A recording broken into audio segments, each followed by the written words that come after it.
So I posted a video yesterday that highlighted 3 rudiments I think would be really helpful for you if you're trying to work on your Moeller technique. That's that whipping like wave like mechanic that gives you a lot better control, I think, a lot more power.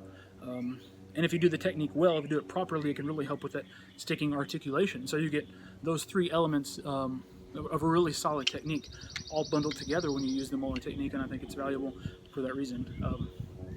So the first I want to touch on is just playing flams, but specifically playing them at a higher speed. So as you play them slower, you'll notice there's not much whipping. That mechanic's really not at work here when you're playing flams slower. I mean, you certainly can. You can do that, but I guess that works too. Playing it at a higher speed, look something like this, and you'll really see that whipping motion start coming out.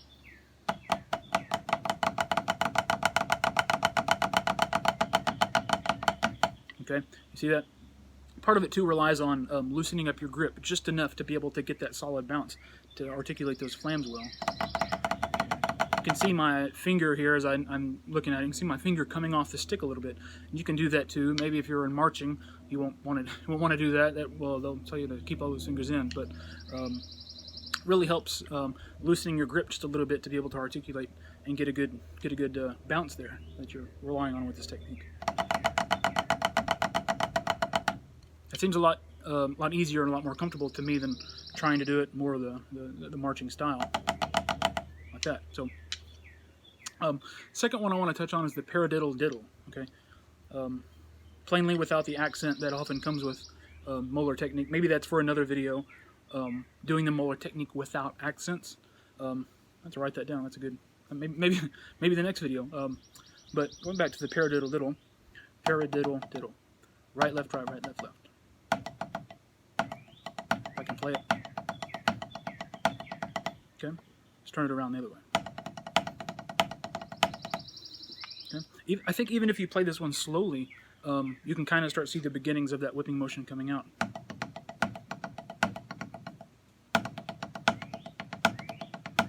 Okay, let's pick up the speed a little bit.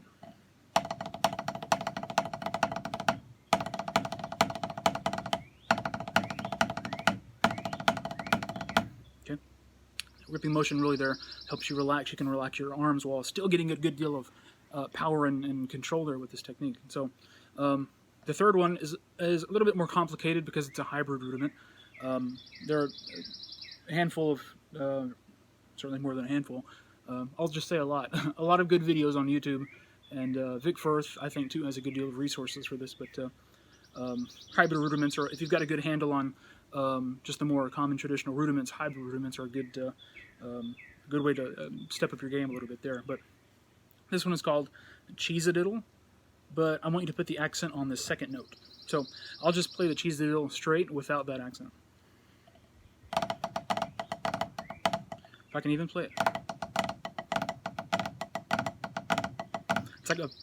It's a flam, but you're diddling, make a verb out of it, diddling that flam. Okay, it's a flam, but instead of that one more defined hit there, you're adding 2.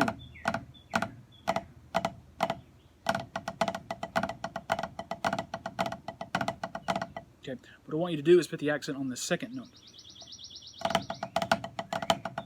If I can even play it, good gracious.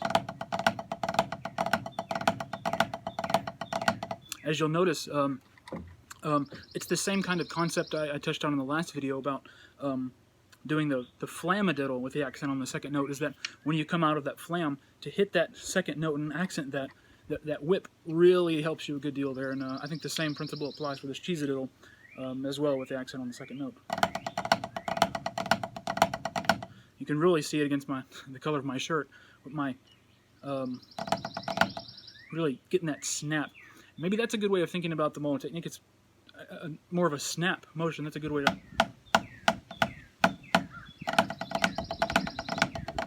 You can see with my left hand too how quickly I have to come back down to hit that accent. But with the Moeller technique, you're coming back down naturally anyway. That's the motion, the mechanic of that technique. And so I think that's why the technique is helpful for this rudiment, is because you're coming back down. You you got to get that snap on that accent note coming out of the diddle, and so this technique is really helpful for that. Okay, so video went a little longer than intended, at 5 minutes, a little over 5 minutes now. Sorry about that. Hope to keep the future videos a little shorter, but I'll start thinking more about this rudiments specifically, and what kind, which of the rudiments rather require this maybe not require, but I should say it becomes a lot easier to play them when you do have this whipping motion. And so I hope to have some more videos up soon. Thanks for watching.